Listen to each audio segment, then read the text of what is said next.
Hello everyone, Nary here from Drake Wing Gaming, some of you know me on Twitter, The Gaming Dragon. Today I'm coming at you with another Let's Play episode of No More Future, and as always, I've got Sedge with me.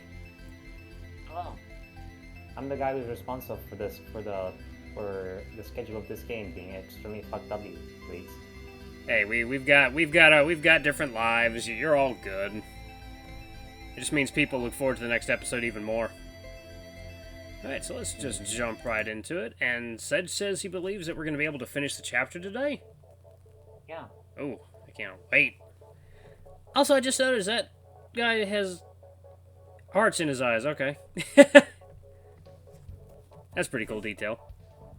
Alright. Yeah, I'm pretty sure those three guys in the middle are like the personas of a guy and his boyfriend. And that's why. Okay. Hmm. It's cool. It's cool to have an actual couple in the game. That's pretty cool. Yeah. All right, let's start that. Okay, let us begin. All right.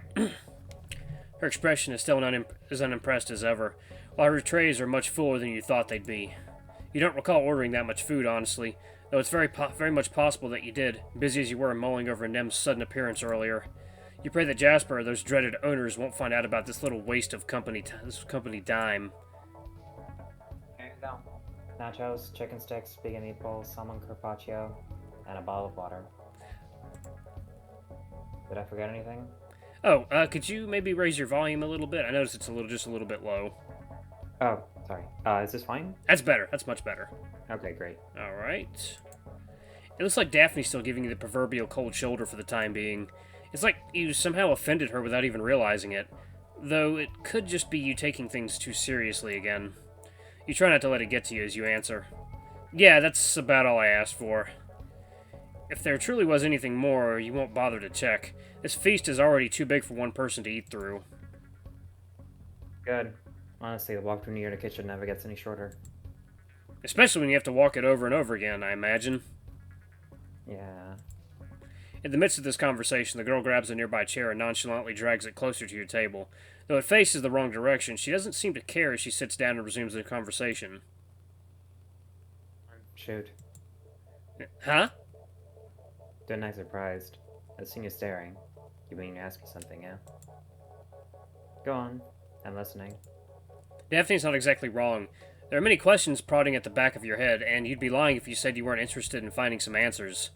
At the same time, this doesn't look like the right moment to be engaging in a conversation with a busy-looking woman. Are you sure? I know you're on the clock and everything. Yeah, about that. I know you think I'm being a bit of a hypocrite, but I have time. Really? Yeah. In fact, the more of my time you can waste, the better. That does sound pretty hypocritical indeed, given her reaction to Nem doing the same not even 10 minutes ago. That said, she doesn't look like someone who's trying to take advantage of you right now. Her expression, though still somewhat distant, almost looks pleading, in a way. Perhaps it won't hurt to chat with her for a few minutes after all. So, who are those people? You vaguely motion at the group Daphne was hanging out with earlier, trying not to be too obvious. You said you didn't have many friends last night, and yet those people sure seem to be acting like... Oh, you mean those people? They hate me. Huh?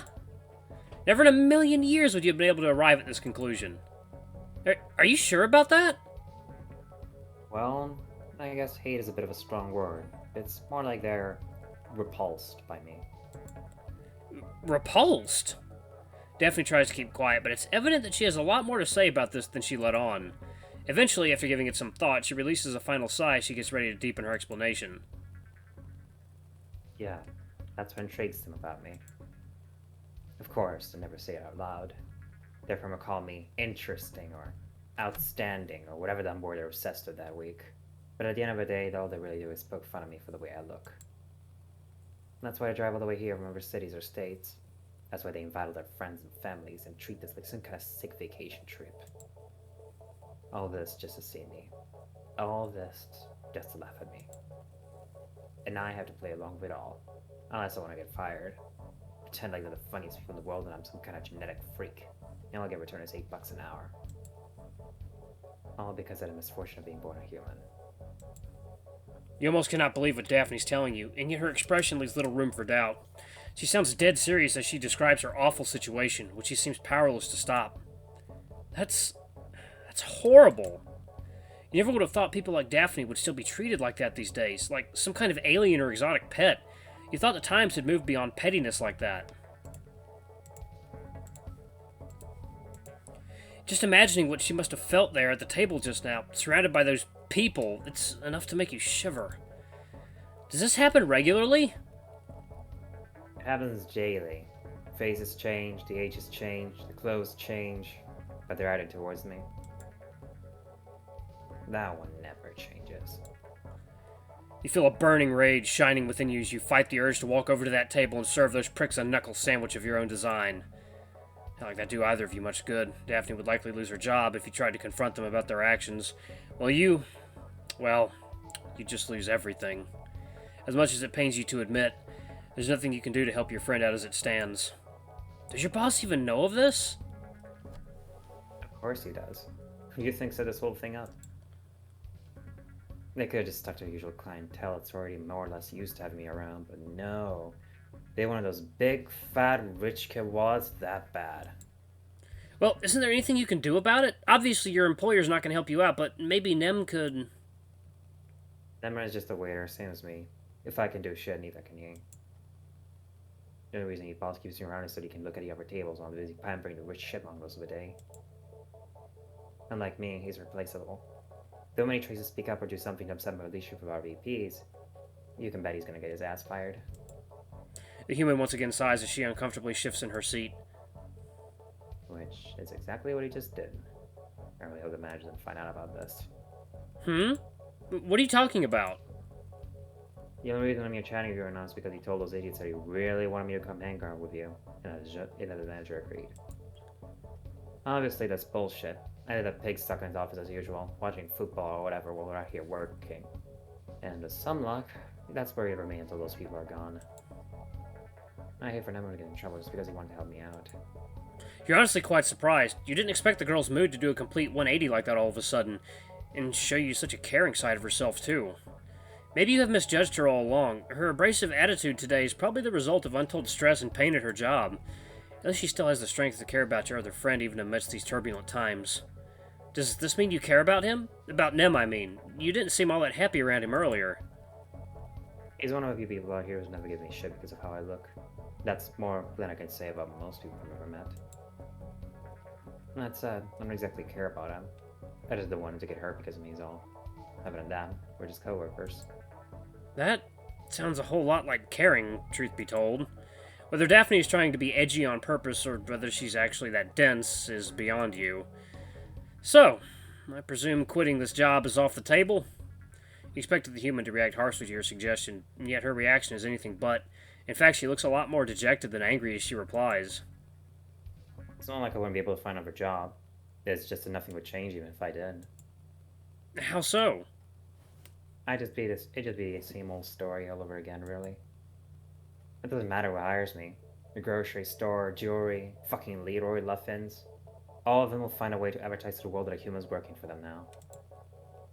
After that, it won't take long for the same old pricks to show up again. The girl's words sound hopeless, and yet there's very little you can do to rebut them. All you can do is listen as your friend explains her despicable situation. The figure's bad, but at least it keeps me and Apollo afloat. And overall, serving tables is easy enough that even I can do it. I don't think I really get a complaint, all things considered. You knew that humans were often treated like small celebrities due to the rarity of their species already, but you never could have imagined their lives could be this bad. Are people really so evil that they don't see the problem with ruining the life of this poor girl only because she looks a little different from them? It seems the two of you are much more alike than you originally thought. Well, thanks for giving me the opportunity to vent about this. I don't get many of those around here, especially around this hour. I should probably get back to work now. Wouldn't want those guys to think I'm deliberately trying to ignore them. But she clearly is, though evidently not without reason. Besides, I gotta carry all these empty plates and glasses back to the kitchen. Huh? What empty plates? I still have to... You almost faint as you finally notice that all the delicious food and refreshing drinks Daphne had brought you earlier are now completely, utterly gone. How could such a tragedy unfold before your very eyes without you even noticing? You kind of went on a binge eating spree while we were talking. Though, to be fair, I'll be out a little bit here and there too. I guess you really were hungry after all. You cannot even recall what your lunch looked like, much less tasted. Maybe Daphne was right. It feels truly like eating air around these parts. Though at the end of the day, what sticks with you the most isn't your ravenous hunger, but the weight of Daphne's words. Take care, alright. I'll go back too. Wait, before you go. Daphne's eyes widen as you pull out the bag containing Apollo's packed lunch from her under the table, where you left it upon settling on your chair. You'd almost forgotten all about it in the midst of that unsettling conversation, though, luckily, you managed to remember it just in time. Apollo told me to give this to you. I don't remember everything that's in it, but I'm sure Apollo put great effort in making it just for you. I hope this can make your own lunch a little bit better, too. The human almost sheds a tear as she takes the bag off of you, looking both relieved and quite excited. Paul did this for me? Even today? Yep, he was worried that you wouldn't get a chance to have your usual lunch today since you left so early, so he asked me to come deliver it in his stead. So that's why you came all the way here. Upon realizing this, Daphne's expression suddenly makes another U-turn, looking thoroughly downcast instead of glad. Really? Took me this long to figure it out, huh? God, I'm such a fucking loser. The woman hastily grabs your bag and your empty plates and heads back towards the kitchen, her head shaking in disapproval all the way through. You don't even have the time to beckon her one final time before she disappears beyond the entrance to the cafe, leaving a sour taste in your clueless mouth. What could have driven her to become so upset in such a short amount of time? You didn't even do anything this time. However, in spite of how ridiculous this situation turned out to be, you can't help but worry over your friend nevertheless. Kinda hope she's alright. Don't worry. She'll be fine. Nem suddenly lays his gentle hand on your shoulder, sending shivers down your spine as he does that. Given that you weren't expecting him to be back so soon, you're understandably quite shocked. Not you too! You're lucky that you can no longer die of a heart attack, as Nim and Natalie would have already killed you 10 times over with their antics by now. Gee, sorry. I just want to see you off before you left the cafe's all. Right. You'd almost forgotten about that too. After everything that was said and done this morning, keeping track of your priorities and commitments has become quite a challenge. You do your best to ignore what just transpired between you and your friend for the time being, so as to focus solely on the joyous Drake before you. Does this mean you're done covering for Daphne? Yeah, she'll take over now. The rest of jerks throwing down a fit over their favorite human disappearing for more than 2 seconds. Huh. Does this mean that they treat you poorly too? Nimrod hesitates to answer, looking a little embarrassed as he averts his gaze from your own. Call me a Sparkledog. Wait. Really? You're not even sure if that's supposed to be an insult, though your friend evidently seems to treat it as one. Yup. I swear, just a bunch of snobby jerks. And their eyesight stinks too. Nimrod sighs yet again as he literally shakes these thoughts out of his head. So, did you enjoy your lunch? Kind of. It's complicated. I see. I guess this means you're about to leave?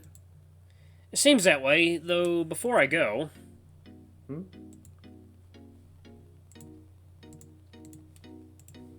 Want to exchange numbers and stuff? Maybe hang out at your place one of these days, like we used to? The young Drake reacts to your invitation with unbridled exuberance. Of course. I'm actually free later in the evening if you're up for it. Really? That'd be nice. Of course. Though, between my shift and my chores, I won't be free until 6 p.m. at least. After that, sorry. After that, however, I'm all yours. Awesome! I can't wait! The two of you swiftly exchange your new numbers, your mind already wondering what sorts of games the fluffy Drake's been hoarding in his room ever since you left school. It looks like the two of you will have a chance to catch up today after all. As you're exchanging numbers with your friend, you're surprised to find 2 numbers highlighted on his screen instead of 1. Which one is yours again? The one above. I see. Then, whose number is the second? Ah, that one is your cousin's. Were you not sitting on a chair just now? You'd have been unceremoniously collapsed onto the hard floor beneath you at the sound of Nimrin's words. Excuse me? Yeah, it's your cousin's. George, right? He contacted me a few weeks ago, actually. He told me to give you his new number if I happened to pass you by, so he couldn't find a way to reach you otherwise. Of course, I thought that was pretty strange. Back then, I was pretty sure that you were dead and everything. I just assumed his family never told him about you passing or something. I accepted anyway, though, just in case. What exactly happened between you and your family for this to happen, though? Memories of that dreadful day when you last spoke once again resurface in your mind, though you try to cloud them as best you can while you answer the Drake's query. It's a really long story. Maybe we could save that for later. Perceiving the sadness and regret in your voice almost immediately, Nem resolutely nods at your request. Sounds good to me. And hey, don't forget his number. As you once again take a look at your cousin's phone number, committing it to memory harder than you did any textbook in school, you cannot help but crack a faint smile as you realize the meaning of this seemingly random event. You actually have a lead. No, a way to reconnect with your estranged family. Finally, after 2 whole weeks, you have it. You wasted so many hours in pointless internet searches back at Pandora and scoured vast unknown parts of the city in the last few days looking for your relatives. All in vain. And now that you somehow found your old friend, which you hadn't even realized you'd missed for so long, he comes bearing a free ticket to your dearest dreams. After everything you endured in the last few days, or other weeks, this is nothing short of a miracle. If you could still cry, you'd likely have short-circuited by now. Thanks, Nem. I can't even begin to thank you for this. Oh, don't mention it. All I did was really a phone number. It's not that big of a deal. But I... No buts. You don't like buts. It's just simple favor between friends. I know you've done the same had roles been reversed. Now go call your cousin, Isaac. I'm sure he's missed you just as much as I did. You almost cannot stop yourself from giving the Drake the meanest, tightest hug of your entire life, but you immediately realize it'd be best to save that for later, for when you're actually at his place. I'll see you later tonight then. See you, Nem. Bye-bye. See you later. With your dear friend waving you goodbye, you promptly leave the cafe behind as you pursue your newfound purpose. Hey, Nats! You free now? You hear some rustling on the other end of the connection while Natalie tries to find the microphone. I'm here. What's up, Isaac? Just needed a quick favor is all. Are you still busy with those documents? Not right now, no. How can I help you?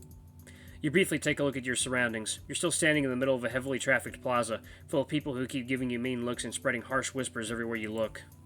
Definitely not the right place to take care of your urgent business. I need you to find me a secluded spot nearby, somewhere I can sit back and relax without fear of being disturbed. Sure, I can do that. What do you need, though? Let's just say I have a very important call to make. And that's it for now. Okay, awesome. And yeah, that's the end of chapter 4. Even though there's no word like title screens separating chapters and all that. Like how many chapters are in this game? Currently there's 6. We're working on the 7th now. Oh, nice. Ah, yeah. And he's still seeing those lights everywhere he goes, I notice. That's cool. That's cool. Ah, man, he's getting those awesome particle effects with his graphics card. Well, man, Isaac's got... What's up? Yeah, nothing. I was starting to say the goodbye, even though he still wanted to say stuff. Oh, no, I'm saying Isaac's got that RTX on everywhere he goes. But anyway, guys, this has been another episode of No More Future. I'd like to thank my guest Sedge again for doing this with me. I always appreciate it. It's always nice to have his input. Yeah, I'm thankful for being here as well. But alright, guys. Oh, I'm sorry. Go ahead, Sedge. No, I was gonna finish the video. I'm done today. Alright, I got you. But anyway, guys, thank you so much for watching. Don't forget to like, comment, subscribe, and ring that notification bell to the next video. I love you all. I'll see you next time. Bye-bye! Bye!